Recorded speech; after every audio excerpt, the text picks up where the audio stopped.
How to request money on Venmo. Hi everyone, welcome back to our channel How to Geek. So in today's video I will simply guide you on how you can request money using Venmo, so make sure to watch the video till the end.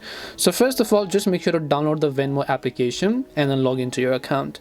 Then once you log into your Venmo account, basically you will see this type of interface where you need to tap on the three lines icon from the top left hand side of the screen, and then you'll find all these menu options where you have to select the option called search people.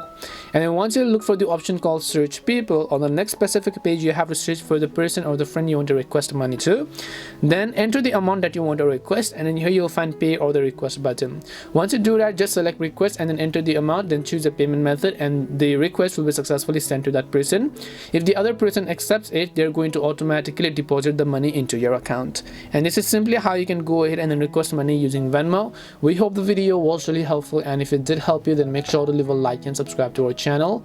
If you have got any more questions, queries or doubts, feel free to also leave them down. Thank you very much for watching till the end of this tutorial, and see you in the next video.